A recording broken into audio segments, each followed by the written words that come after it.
आश्रम। मस्तराम बाबा की जय, मस्तराम बाबा की जय। पीपली नामक गांव के सब लोग सिर्फ यही नारा लगा रहे थे। दूर दूर से लोग आ रहे थे और मस्तराम बाबा के आश्रम जा रहे थे।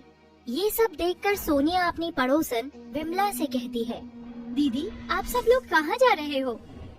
अरे तुझे नहीं पता, हमारे गांव के आश्रम में बहुत प्रसिद्ध और तपस्वी बाबा मस्तराम आए हैं। क्या बाबा मस्तराम? ये कौन से बाबा हैं जिनका नाम भी इतना अतरंगी है? सिर्फ नाम ही नहीं, उनके काम भी अतरंगी हैं।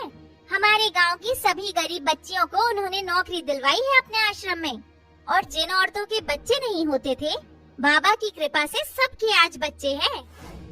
अच्छा, इतने चमत्कारी बाबा हैं। तो चलो दीदी, मैं भी आपके साथ चलती हूँ। फिर सोनिया विमला और गांव वालों के साथ आश्रम पहुँच जाती है। वहाँ जाकर सोनिया देखती है कि बाबा मस्तराम ध्यान में लीन थे। उनकी बड़ी बड़ी दाढ़ी, रुद्राक्ष की माला गले में। ये दृश्य देखकर सोनिया भी बाबा की शरण में आ जाती है। फिर बाबा अपनी आंखें बंद करते हुए ही बोलते हैं, बेटी सोनिया, तुम अपनी बेटी के भविष्य के बारे में चिंता मत करो, सब अच्छा होगा। बस उसे हमारे पास लेकर आना, हम उसे भी आशीर्वाद दे देंगे। बाबा आपको कैसे पता मेरा नाम? और मैंने आपको अपनी समस्या बताई भी नहीं, और आपने उसे दूर भी कर दिया। आपकी जय हो बाबा। फिर सोनिया विमला के साथ घर चलने लगती है और रास्ते में उनसे बोलती है, दीदी आपका बहुत बहुत शुक्रिया, आपने मुझे बाबा से मिलवाया। वो सच में बहुत तपस्वी है, बिना कुछ बोले ही मन की बात जान लेते हैं। हाँ, मेरे बाबा सबके सुख दर्द दूर करते हैं, तभी तो दूर दूर से लोग स्नेहा को बाबा के बारे में बताती है। उनसे मिलने को भी बोलती है, पर स्नेहा को इन सब चीजों में इतना विश्वास नहीं था। फिर भी वो अपनी माँ के कहने पर वहाँ चली जाती है। दोनों आश्रम में पहुँच जाते हैं और बाबा स्नेहा को आशीर्वाद देने के बहाने उसकी कमर पर गलत तरीके से हाथ लगाते हैं। स्नेहा को ये बिल्कुल पसंद नहीं आता और वो वहाँ से गुस्से में चली जाती है।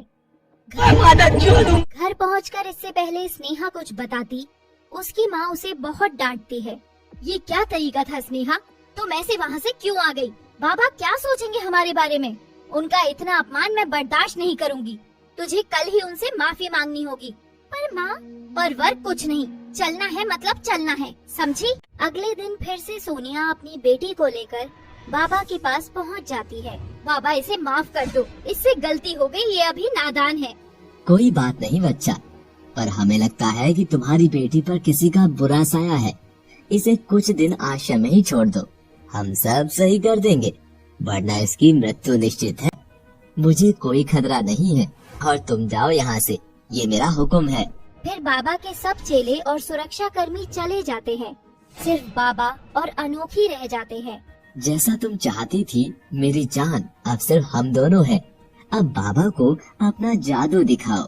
अनोखी बाबा के करीब जाती है और बाबा अपनी आंखें बंद कर लेते हैं। तभी वहाँ स्नेहा एक रस्सी लेकर आती है, जिससे स्नेहा और अनोखी मिलकर बाबा के हाथ पैर बांध देते हैं। स्नेहा तुम यहाँ? और ये सब क्या है? ये क्यों बांधा है? अभी मैं अपने चेलों को बुलाता हूँ। बुला ढूंगी बाबा, किसको बुलाएगा? कोई नहीं सुनेगा तेरी आज, जैसे किसी ने मेरी नहीं सुनी थी। मुझे माफ कर दो बेटी, अब मैं कुछ नहीं करूँगा। तू अब सच में कुछ गलत नहीं करेगा, क्योंकि तू कुछ कहने के लिए जिंदा ही नहीं होगा। फिर अनोखी बाबा की जायदाद के पेपर लाती है और बाबा से साइन करवा